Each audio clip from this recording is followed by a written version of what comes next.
Bahar, kadın işsizliğinin %40'lara ulaştığı bir dönemden geçiyoruz. Yani bir taraftan ciddi anlamda işsizliğin yükseldiği kadınlar açısından, bir tarafta da çalışma yaşamında düşük ücretlere, giderek daha da düşürülen ücretlere mahkum edildiği bir dönem bu.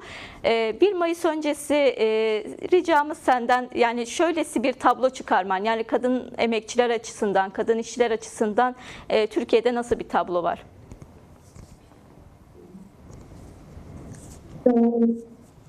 Az önce söylediğim gibi Rahime, kayıtlı iş gücünde %40'lara varan bir kadın işsizliği durumu söz konusu. 1 Mayıs öncesinde kadın işçiler ve emekçiler açısından tabii sadece işsizlik olarak konuşmamak gerekiyor bu kadının yaşadığı sorunları.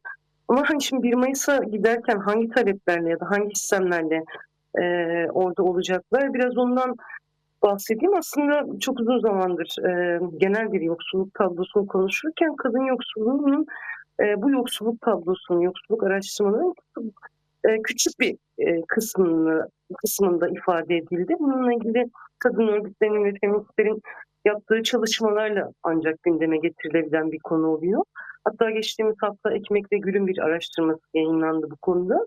Şimdi orada da gördüğümüz halde kadın yoksulluğu geçim sıkıntısıyla birlikte ele alınan daha çok hane yoksulluğu olarak ifade edilen bir şey, ama şimdi kadın yoksulluğu daha başka bir yere oturuyor ve 1 Mayıs'a bugün bu geçim sıkıntısını kadınlar açısından da o yoksulluğu böyle gözümüze, yüzümüze çarpacak şekilde ifade etmek gerekirse bugün artık pek çok temel talebinden, yaşamsal ihtiyacından vazgeçmiş bir kadın gerçekliği var ortada. Yani yaşadığı evdeki bireylerin, işte daha çok aile olarak ifade edeyim, ama onların ihtiyaçları ve bir takım talepleri üzerinden onların hayatını kolaylaştırmak üzere toplumda fedakarlık olarak adlandırılır, ancak çok fazla kadının zorunlu bırakıldığı şeyler söz konusu. Mesela hep böyle son zamanlarda işte kıyafetten makyaj malzemelerine kadar konuşuluyor, ama yani dışarıda bir kahve içmek gibi sosyal ihtiyaçlar, yani arkadaşlarıyla buluşma, evde zaman geçirebilme gibi şeylerden bile vazgeçmiş durumdalar. Çünkü bunlar bir maddiyata karşılık gelen şeyler ve bu maddiyat kadınlarda yok. Yani ücretli çalışan kadınlarda da yok. Çocuk sahibi olan bekar annelerde de yok mesela. Çünkü artık alım gücü öyle bir noktaya gelmiş ki bunlardan vazgeçtiği gibi bir de vicdani bir sorumlulukla, tırnak içinde söylüyorum tabii sorumluluğu, zorunlulukla diyeyim aslında, hareket etmek zorunluluğunu hissediyorlar. Bir nevi zorunlu e, rızaya denk düşen bir pratiğin içerisinde kalmak durumunda kalıyorlar. Ama bununla birlikte hani ücretli çalışma yaşamı olan kadınların bu yoksullukla, geçim sıkıntısıyla birlikte dillendirdiği bir konu daha var ki iş yerinde güvenceli çalışma ve güvenli çalışma gibi sorunlarla çok ciddi karşı karşıyalar. Çünkü her kriz döneminde, ki kriz olmasa dahi, bunu bahane ederek kadın işçilerin, emekçilerin işten çıkartılması öncelikli oluyor ve bu güvensizlik hali artık yani kadrolu işlerde, kamusal alanlarda da artık hiç kimsenin iş güvencesi ve iş garantisi olmadığı için kadınların dün oranla bunu daha fazla dert ediyorlar. Yani daha fazla yaşamlarında psikolojik olarak da zorlayan bir noktaya gelmiş durumda. Çünkü e, iktidarın şu an aile yılı olarak pohpohladığı, önümüze koyduğu şey aslında kadınların daha kayıt dışı, güvencesiz ve düşük gelirli, ev eksenli işlerde çalışması, hatta evdeki o karşılıksız emeği ve bakım emeğini sürdürmesi yönlü bir hedef var aslında. Şimdi bunu da bildikleri bir yerden, bu yani işin psikolojik boyutu çok, bence pek çok sosyolojik araştırmanın konusu olması gerekiyor. İşte bunlarla birlikte o güvenceliliğin yanında çalışırken de ölmek istemiyoruz sloganının altında aslında kadın işçilerin, özellikle karma iş yerlerinde, ki biliyorsunuz hani ücretli çalışma alanları özellikle fabrikalar düzeyinde hala erkeklerin çalıştığı sektörler ve onların iş olarak bakılır ve fabrikanın dizaynından yapılacak olan düzenlemeleri, işte toplu sözleşmelerde edinilecek, talep edilen haklara ve kazanımlara kadar bunlar hep erkek cinsiyeti üzerinden belirlenen ve oluşturulan talepler olmuş oluyor. Buralarda kadınların eğer varsa örgütlü olduğu bir sendika ve o sendikanın varsa bir kadın çalışması, bir takım işte bugüne kadar bildiğimiz ve çeşitli mücadelelerle, çeşitli bedellerle kazanılmış işte 8 Mart izni gibi, regl izni gibi ya da kreş hakkı gibi taleplerin ötesine geçmemiş oluyor. Yani evdeki o karşılıksız emeğin iş yerinde kadının, tırnak içinde yine söylüyorum, kadın işçinin ve emekçinin verimli patron açısından, yöneticiler açısından verimlilik skalasının düştüğü bir yere tekabül etmiş oluyor onun çalışması. Mesela bunların bir karşılığı yok. Yine kısmen bazı yerlerde regl izni alınmış olmasına rağmen kadınların regl dönemlerinde ağır işlerde çalışmasıyla ilgili bir düzenleme yapılmadığı gibi bununla ilgili revire iş yerindeki hekimlik sisteminden doğru da kolaylaştırıcı bir şey oluşmuyor. Çünkü iş yerindeki hekim tabip odasından önce maaş aldığı patrona daha çok yarayacak bir yerden tavsiyelerde ya da önerilerde bulunmak zorunda kalıyor. Yani çok bütünlüklü bir sıkışmışlık hali olduğunu söyleyebilirim. Yani bu iş sağlığı ve işçi sağlığı ve güvenliği konusunda da yine kadın işçilerin yeri pozisyonda ve onların yaşam, yani tedbirlerinin alınmasını çok önceleyen, dikkate alan bir yönetim, üretim işleyişi olmamış oluyor ki Dilovası'nda yakın zamanda gördük. Yani bu Türkiye'nin tam bir özetiydi. Konuşabileceğimiz, bugün belki buradan anlatabileceğimiz toplamın özeti Dilovası'ydı ve orada çok çarpıcı bir biçimde görmüş olduk yani.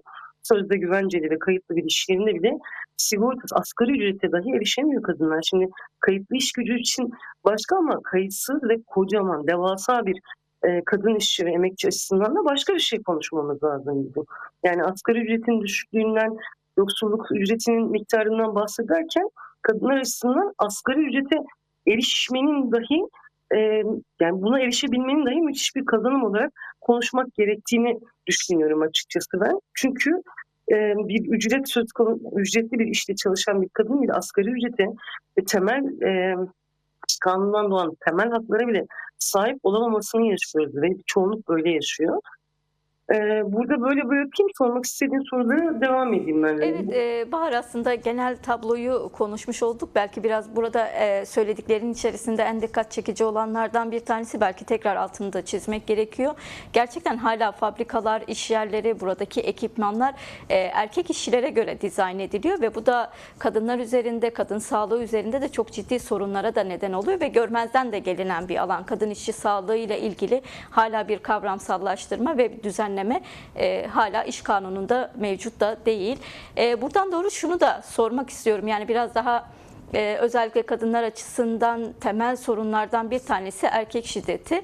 Hemen her gün bir kadının ölümüyle ya da şüpheli kadın ölümleriyle karşı karşıya kalıyoruz ve bu sadece en yakınımızda var olan ya da evde karşı karşıya kaldığımız durumlar değil. İş yerlerinde de şiddet çok dozajı artmış durumda. Biraz bu yanıyla da konuşmak isteriz. Yani erkek şiddeti kadınların çalışma yaşamında yer almasını nasıl etkiliyor? Kadınlar çalışma yaşamında bunu nasıl deneyimliyorlar?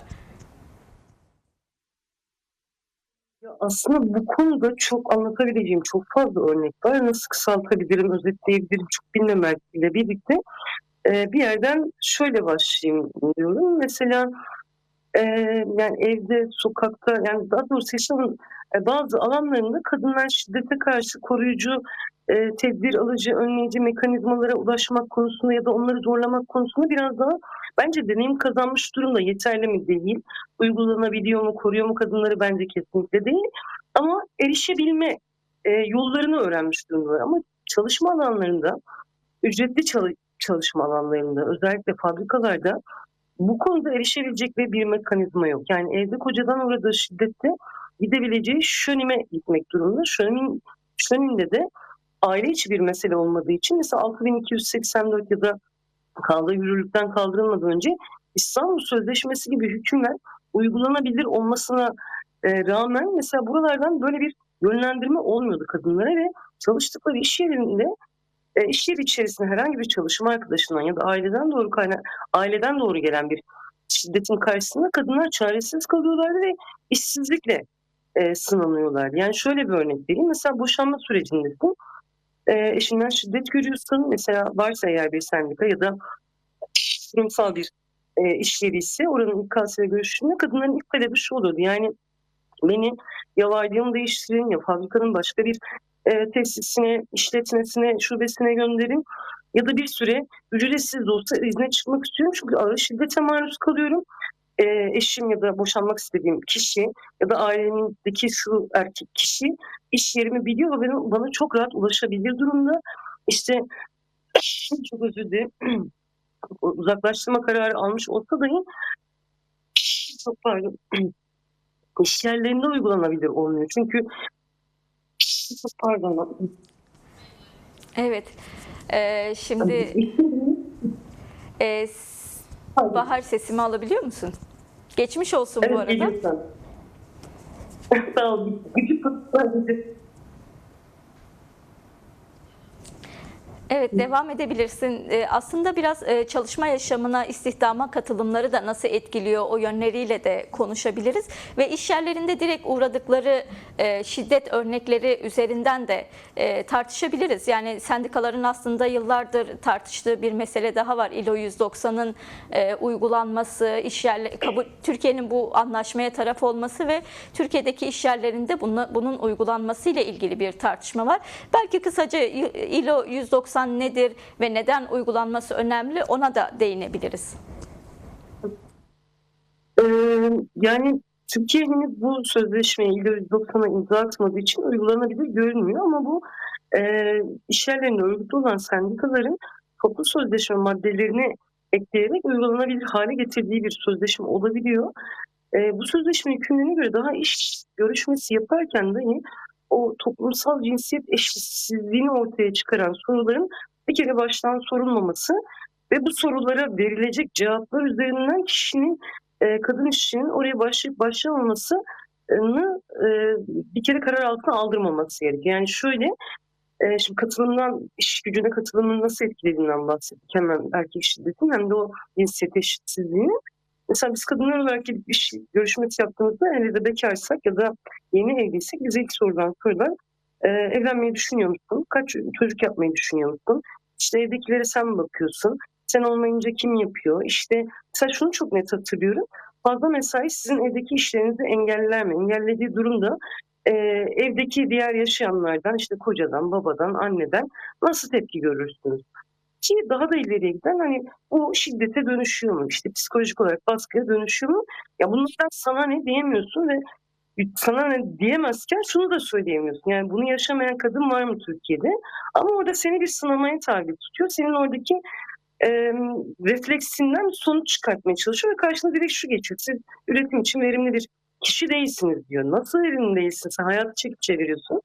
Yani pek çok kadın bu anlamda şunu söylüyor ki biz yani çalıştığımızda eve gittiğimizde evin içinde yapıyoruz. Bizim en büyük sorunumuz mesela zaman ve uyku sorunu. Yoğun bir koşuşturmaca.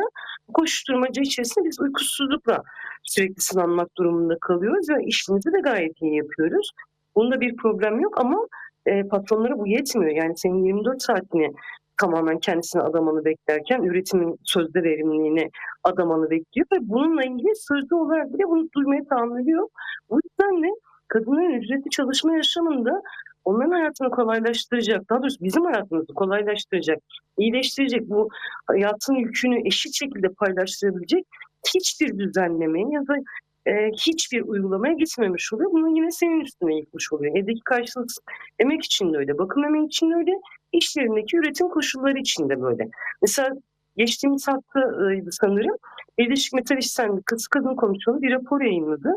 İş yerindeki kişisel koruyucu donanımlarla ilgili. Bunlar mesela yani kadın çalışanların, işçilerin sayısının yüksek olduğu iş yerlerinde dahi iş güvenlik kıyafetleri erkeklere göre.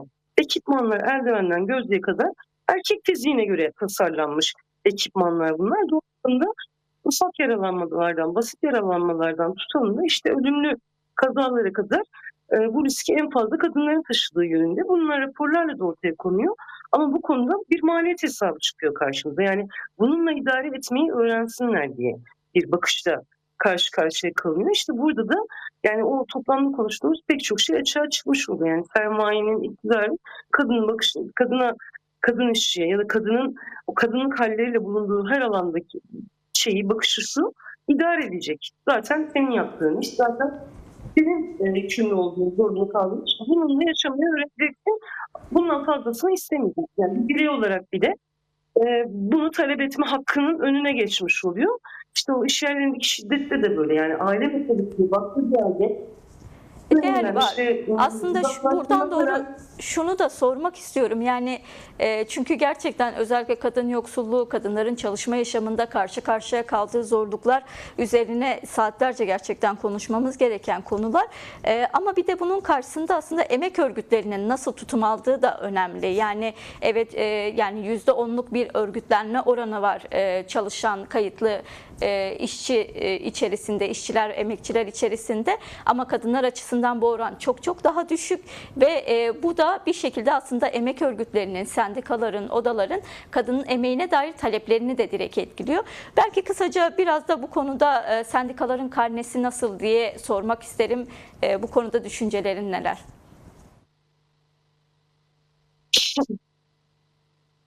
Sendikalar açısından durum aslında vahim denilebilecek bir durumda. Yani şöyle söyleyeyim, tarihsel ve takvimsel günlerin evvelinde ve birkaç gün sonrası için konuşabileceğimiz ertesinde kadınlara dair bir sloganda kalan talepler söz konusu.